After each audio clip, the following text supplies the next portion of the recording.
They shut the trauma bay doors while the patient was still breathing. The monitors screamed behind the glass. A thin, erratic wail. Oxygen dropping. Hands frozen mid-air.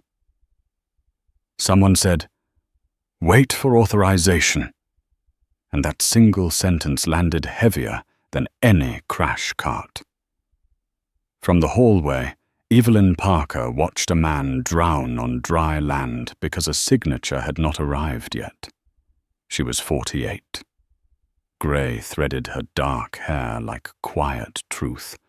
Her badge read, "Registered Nurse," nothing more. No titles, no stripes, just a woman in navy scrubs, standing still while the hospital chose policy over pulse. Inside the bay, Dr. Colin Harrow paced. Early 40s. Perfect posture. Perfect career. His jaw tightened as he stared at the tablet in his hands. He kept refreshing the screen like it might forgive him. "If this turns legal," he muttered. "Not to anyone. It turns permanent." His voice cracked on the last word. He did not look at the patient. He looked at the future. Evelyn noticed everything. The way the respiratory therapist's foot tapped too fast. The way the intern wiped sweat that wasn't there. The way security drifted closer, already preparing to escort someone out, just in case blame needed a body. She stepped forward. One step. Quiet. Deliberate. "Evelyn, don't," someone whispered behind her. A warning. A plea. She met Harrow's eyes through the glass. Held them. No anger. No fear. Just certainty. He saw something then. Not rebellion. Not panic. Authority. Old, calm, practiced authority. The kind you don't learn in hospitals. The patient convulsed. The monitor flatlined for half a second. Long enough to matter. Evelyn inhaled. Slow. Controlled. This was the moment the hospital would remember. They just didn't know why yet. The order came down 10 seconds too late. By the time the charge nurse burst through the doors, waving a stamped authorization, the man on the table was already gone. The sound changed first. The monitor didn't scream anymore. It hummed, low and indifferent, like an appliance left on in an empty room. Someone whispered his time of death. Someone else wrote it down without looking at the body. Dr. Harrow exhaled like a man spared execution. He straightened his coat, smoothed the crease. "Document everything," he said, voice steady now. We followed protocol. His eyes slid past Evelyn as if she were a piece of furniture that had shifted slightly out of place. Evelyn didn't move. She watched the intern's hands shake as he pulled the sheet over the man's face, watched the respiratory therapist turn away too fast, watched the widow through the glass, her mouth open, soundless, one hand pressed flat to the door, like she could still feel her husband on the other side. Security arrived quietly. 2 men, polite, apologetic. One of them cleared his throat. "Ma'am, administration would like a word. Not now. Not later. Now." The walk down the hallway felt longer than it was. Shoes squeaked. A gurney rolled past, carrying someone who still had a chance. The smell of antiseptic burned Evelyn's nose. She catalogued it automatically. Coping reflex. Inside the conference room, the blinds were all ready closed. HR sat waiting with a thin folder and practiced sympathy. "This isn't about the patient," the woman began. "This is about you crossing a line." Evelyn finally spoke. Her voice was calm, flat. "No," she said. "This is about everyone who stood still." No one wrote that down. They gave her 7 minutes to clear her locker. No escort at first, just a silent understanding that if she moved quickly, the scene could stay small. Evelyn walked the corridor she had memorized in emergencies, counting doors by instinct, her pulse steady in a way that scared her more than panic ever had. In the staff locker room, fluorescent lights flickered like tired eyes. Someone had left a radio on low. Country music. Wrong for moments like this. Her locker opened with a familiar squeal. Inside, a life reduced to edges and weight. A folded sweater she never wore at work. A photo taped crookedly to the metal. Her father in uniform, younger than she was now, smiling like the world hadn't taught him better yet. She took it down carefully, slid it into her bag. The zipper sounded too loud. Voices drifted in from the hall. "She's good," someone said. "But she's dangerous." Another answered. "People like that don't know when to stop." Evelyn closed the locker without slamming it. She didn't give them that. Security appeared when she stepped back into the corridor. Same 2 men. One avoided her eyes. The other tried and failed to look neutral. "We'll walk you out," he said. A courtesy. Or a warning. They passed Trauma 2. The bed was empty now. Clean. Reset. Ready for the next crisis. A young nurse stood inside, staring at the mattress like it might speak. When she saw Evelyn, her lips parted, then closed. She nodded once. Small, grateful, afraid. At the exit, rain streaked the glass. Evening traffic blurred into red and white lines. The automatic doors opened. Cold air rushed in. Evelyn stepped forward, alone. Behind her, the hospital sealed itself shut, already rewriting the day. Rain hit the sidewalk hard enough to bounce, sharp needles against concrete. Evelyn didn't raise her hood. She let it soak her hair, her collar, the thin fabric at the back of her neck.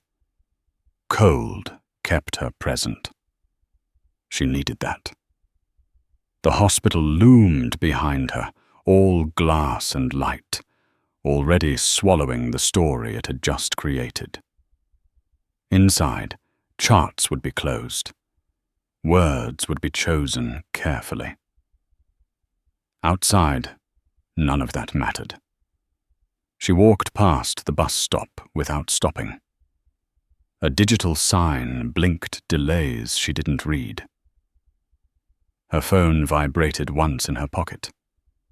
She ignored it. Reflex. Years of learning which calls mattered and which only wanted something from her. The city moved around her with practiced indifference. A delivery truck hissed to a stop. Someone laughed too loud under an awning. Life continuing, undefeated. At the corner, she paused. Not because she was lost, because she was listening. Sirens, distant. Not for her. Never for her. She checked the time on a dark storefront window, the reflection warped by rain. She was already late for something she hadn't named yet. That thought settled in her chest, heavy and oddly calm. Her phone vibrated again, longer this time. She stopped walking, pulled it out. No name. Just a number she hadn't seen in years. Her thumb hovered. A memory surfaced uninvited. A different hallway. A different badge. Her father's voice, low and certain, saying, "You don't get called unless it matters." The phone stopped vibrating. Evelyn exhaled. Slow. Controlled. She stepped off the curb as the light changed, unaware that several blocks away, decisions were being reconsidered because a hospital had just lost the wrong person. The phone rang again before she reached the next block. This time she answered. She didn't say hello. She never did with numbers like this. The rain muffled the city, turned it into static. On the other end, a man spoke her name once, carefully, like it carried weight. Evelyn Parker. You were harder to find than expected. No rank, no introduction. That told her everything. She stopped under a flickering streetlight. Water dripped from her hair into her eyes. She didn't wipe it away. "If this is about the hospital," she said, "you're late." A pause. A breath she recognized. Measured. Military, but not loud. "It's not," he replied. "It's about what you did before you ever wore scrubs." Evelyn closed her eyes. The city tilted for half a second, then steadied. She saw sand. Heat. The inside of a transport vehicle, rattling like it might shake apart. She hadn't thought about that in years. She had worked very hard not to. "You have the wrong person," she said, even though they both knew she didn't. "We don't," the man said. "We have a situation unfolding right now. Civilian location, high exposure. People who make bad decisions when the clock runs out. We were told there's one person who doesn't freeze." A car splashed through a puddle nearby, soaking her shoes. She didn't flinch. "I don't do that anymore," she said. The truth and the lie shared the sentence. Another pause. Then softer. "You never stopped." The call ended. Evelyn stood there as the rain kept falling, understanding with quiet clarity that the hospital had fired her for what she was. The world, apparently, was about to ask her to be it again. She sensed them before she saw them. The air changed. Pressure first, not sound. The kind that makes your lungs hesitate. Windows along the street began to shudder, loose metal singing a low, uneasy note. People slowed, confused, looking up from phones and conversations as if the sky had cleared its throat. Evelyn stopped mid-step. The noise arrived all at once. Heavy. Rhythmic. Not traffic. Not thunder. It rolled through her chest and settled there. Rotor wash slammed down the block, flipping umbrellas inside out, sending paper and rain skittering across the pavement. Someone shouted. Someone else laughed, thinking it was a stunt. It wasn't. 2 dark helicopters tore through the low cloud cover and dropped fast, too fast for comfort. They didn't circle. They committed. The intersection ahead emptied in seconds, cars braking hard, horns blaring, drivers abandoning logic. The aircraft settled into a hover that felt violent, wind punching storefronts, glass vibrating like it might give. Evelyn stood still, while everyone else scattered. The first helicopter touched down hard, skids scraping asphalt. The second stayed above, angled, watchful. Doors slid open. Men jumped out, already moving, already scanning. No patches. No hesitation. One of them looked straight at her like he'd been given a picture. He broke into a run. She didn't back up. She didn't raise her hands. She simply squared her shoulders as he closed the distance, rain streaking off his helmet, boots slapping water. He stopped inches from her, breath controlled despite the chaos. His eyes flicked to her face, her stance, the way she held herself. "Evelyn Parker," he said, voice carrying clean through the roar. "You're coming with us. Now." Around them, the city held its breath. She didn't ask why. She asked who had sent him. The man hesitated for half a beat, just enough to matter. "People who don't like being embarrassed," he said, then corrected himself. "People who don't like losing control." He reached for her arm, firm but not rough. Professional, assumptive, like refusal wasn't part of the plan. Evelyn let him take her 2 steps, then stopped. The wind from the rotors pressed her coat flat against her body. Her voice carried anyway. "You dragged helicopters into a civilian intersection," she said. "You shut down half the city. That means someone important is scared. That means someone made a mistake." The man looked back toward Deer. The aircraft, a quick glance. "Confirmation." "We don't have time for this," he said. "You do," she replied. Calm, absolute. "Because if you don't tell me what I'm walking into, you're wasting the last window you have." For the first time, his expression changed. Not anger. Respect. He leaned closer, so only she could hear. "There's a private facility 3 miles from here," he said. "Not a hospital. Not legal yet. A prototype. Something went wrong. Someone important is bleeding. And the people in charge are freezing." Evelyn felt it then. The familiar alignment. Fear turning into math. "Doctors?" she asked. "Plenty." "And none of them can move," she finished. He nodded once.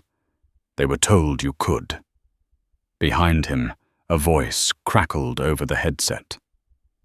Urgent, fractured. He listened, jaw tightening. "We're out of margin," he said quietly. Evelyn looked at the open helicopter. The city she knew was already slipping away behind rain and noise. "If I go," she said, "I don't take orders from anyone panicking." The man stepped aside. "Understood," he said. She climbed aboard like she'd been waiting for this all along. The door slammed shut, and the city vanished in a rush of motion and sound. The helicopter lifted hard, banking before her body had time to argue. Evelyn's boots slid on the metal floor until a hand caught her elbow and guided her into a seat. The harness snapped across her chest. Tight. Final. The roar settled into a constant vibration that climbed her spine and stayed there. Across from her, a man removed his helmet. Late 30s, weathered face, eyes that had seen decisions end badly. "I'm Marcus Hale," he said, raising his voice just enough. "I'm in charge until we land." He didn't say rank. He didn't need to. Evelyn nodded once. She wasn't listening to names. She was listening to patterns. The way the crew moved. The way no one spoke unless necessary. The way fear stayed contained, pressed down by training. That told her this wasn't a rescue. It was containment. Hale slid a tablet toward her. Images flashed past. A concrete structure half-built. White rooms too clean to feel human. A man on a table, chest rising unevenly, blood dark against sterile sheets. Sensors crowded his body like excuses. Private sector, Hale said. Defense money. Experimental oversight. Everything legal until 5 minutes ago. Evelyn watched the numbers change. Not fast enough. They waited, she said. Not a question. They argued, Hale corrected. They always do. She handed the tablet back. He's not the problem, she said. They are. Hale studied her. You haven't even asked who he is. I don't care, Evelyn replied. I care who's going to try to stop me. Outside the window, the city blurred into darkness. Inside, the math sharpened. Whatever they were flying toward had already crossed a line. So had she, had. Evelyn closed her eyes and let the noise fall away. Not disappear, just recede. She counted her breaths without numbers, the way she had learned long before hospitals and badges. The vibration of the aircraft became information. Speed, altitude, urgency. Her body adjusted before her mind finished catching up. When she opened her eyes, everything narrowed. The cabin, the men, the mission. No room for doubt, no room for the hospital anymore. That world had already made its choice. Hale watched her shift. He noticed the change in posture, the way her shoulders settled, the way her gaze sharpened. You've done this before, he said, not accusing. Curious. I've done worse, Evelyn replied. She leaned forward, elbows on her knees, grounding herself. Who's in charge on the ground? Hale hesitated. Officially, a board-appointed director. Unofficially? 3 investors and a general counsel arguing liability. Evelyn nodded. Predictable. They'll try to overrule me. They'll try, Hale said. Good, she answered. It means they're scared. The helicopter dipped, the lights flickered once. Someone in the cockpit swore under his breath. Hale keyed his headset, listened, then turned back to her. We're diverting. They don't want us landing where we planned. Of course they don't, Evelyn said.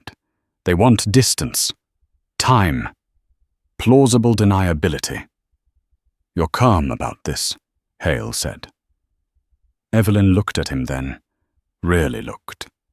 I'm not calm, she said. I'm focused. There's a difference. Calm is for people who think they'll get another chance. Outside the window, floodlights cut through the dark. A facility rose out of nowhere, concrete and steel, surrounded by fences that pretended to be security. The helicopter descended fast. Evelyn tightened her harness and stood before anyone told her to. Whatever waited below had already underestimated her. That was their first mistake. The landing was rough, intentional, a statement rather than a mistake. Concrete rushed up. The skids hit hard enough to rattle teeth. Before the rotors slowed, the doors were open and men were moving, forming a corridor through rain and light. Evelyn stepped down last. She felt the ground through her boots and adjusted instantly. Wind tugged at her coat.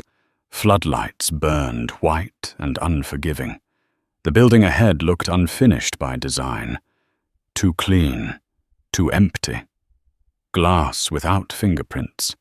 Inside, the air was cold and dry, humming with machines that worked harder than the people running them.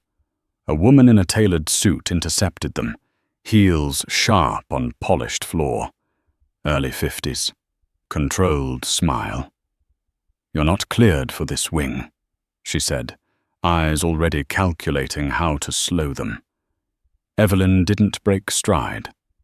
"Then stop me," she said, and kept walking. Voices rose behind her. Legal language, risk language, words designed to buy time. She followed the sound of alarms instead.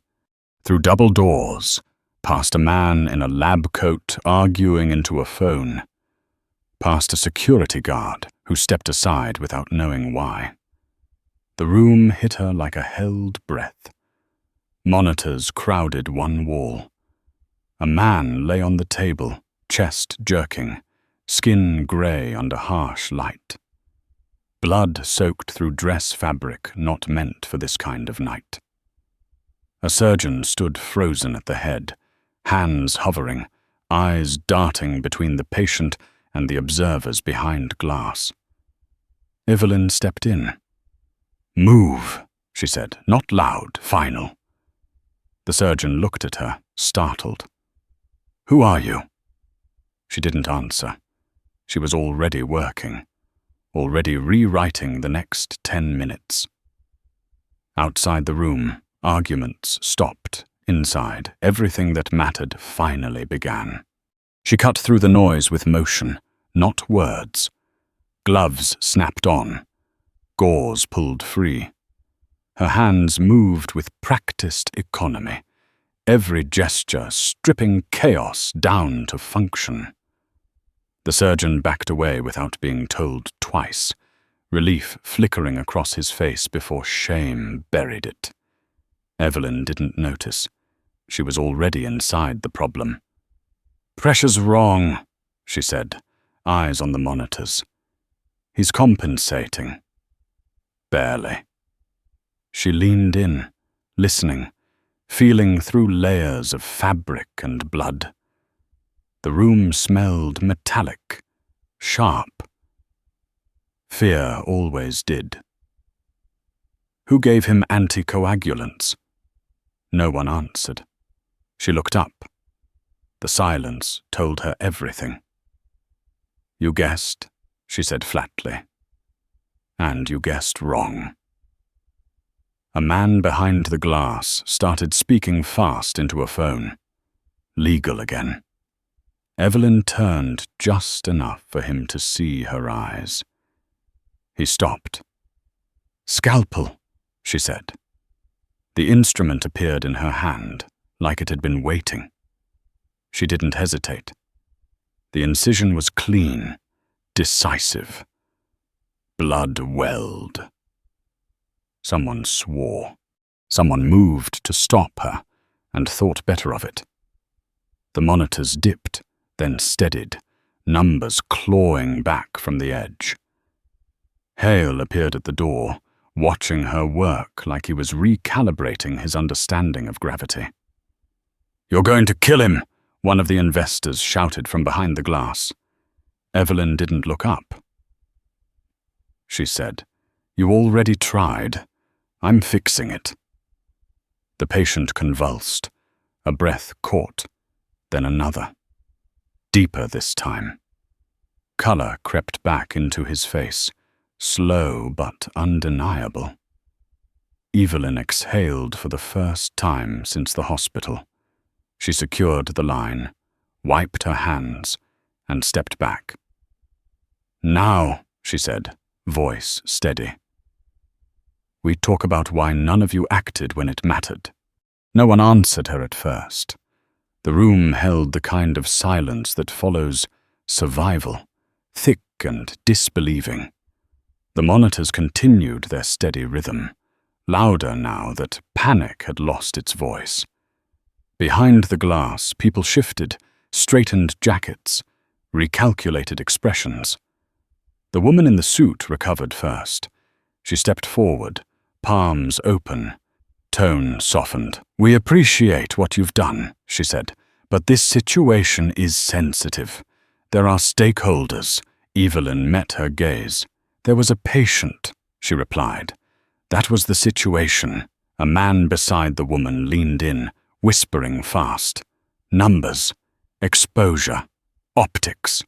Evelyn listened long enough to understand their fear had a shape. It always did. "You built this place to move faster than the system," she said. "Then you froze the moment the system looked back." Hale cleared his throat. "She saved him," he said, not loudly. "That's the only fact that's going to matter." The patient stirred. A shallow sound escaped his throat, more human than machine. Everyone turned at once. The room leaned toward the table. Relief rippled, uneven and fragile. Evelyn stepped closer to the bed and checked the line again. Gentler now. She adjusted the monitor, then straightened. "He'll live," she said, "if you don't interfere." The woman in the suit swallowed. "We'll need statements," she said. "Records, names." Evelyn wiped her hands and finally looked at all of them. "You already have my name," she said. "What you need to decide is whether you're going to learn from tonight or spend the rest of your lives explaining it." Outside the room, doors opened. Somewhere beyond concrete and glass, consequences were already moving. By morning, the story they tried to contain had already escaped. Phones rang in offices that didn't usually ring before sunrise. Emails marked urgent stacked faster than assistants could read them. The facility's legal team arrived in pairs, then trios, faces pale, confidence rehearsed and already cracking. Someone important had survived, and that made everything worse. Evelyn sat alone in a small observation room, hands wrapped around a paper cup that had long gone cold. She hadn't slept. She didn't need to. Across the glass, Hale spoke in low tones with men who wore authority like armor, each sentence measured, each pause loaded. Names were being dropped now. Agencies, committees, oversight boards that pretended they didn't exist. The woman in the suit returned, smile gone for good. "You're going to be asked to stay," she said, "for debriefing." Evelyn looked up slowly. "I'm done," she replied. "That's not your call," the woman said, a hint of steel finally surfacing. Evelyn stood. The room seemed smaller with her on her feet. "It is," she said, "because the only reason I came was to stop you from killing someone while you argued about blame. That problem is solved." The woman opened her mouth, then closed it as Hale's phone vibrated. He listened. Once, his posture shifted. "They're standing down," he said quietly. "All of them." The woman frowned. "Who is they?" Hale looked at Evelyn, something like understanding settling in. "The people who outrank everyone in this room," he said. Evelyn picked up her coat. Rain still tapped the glass, patient, relentless. "Good," she said. "Then maybe next time, you'll move before someone like me has to." She walked out, knowing this wasn't over. It was just finally aimed in the right direction. The hospital reopened its doors like nothing had happened. By noon, charts were corrected, language softened, responsibility diffused into committees and phrasing. By evening, The man who had nearly died was listed as stable under innovative intervention. No names attached, no risks acknowledged.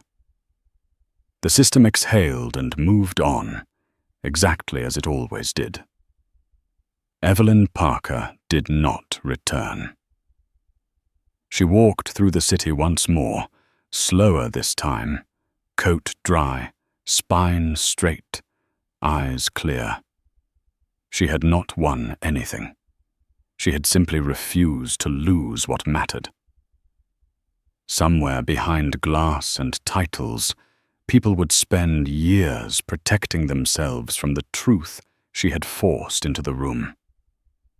Somewhere else, a life continued because she had acted when others calculated. Power did not announce itself with uniforms or press releases. It moved quietly. It waited. It showed up when everything else failed. Evelyn had known that hold long before a hospital decided she was inconvenient. The world would never put her name on a plaque. It would not thank her properly. That was fine. The work was done. The line had been held. And when the next system froze, someone like her would stand up again, underestimated, dismissed, and absolutely necessary.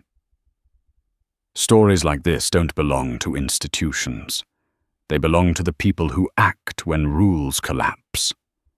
If you believe those stories deserve to be told, take a moment to show it. Like the video, subscribe to the channel, and tell us what you think in the comments with 3 simple words. Tell us more.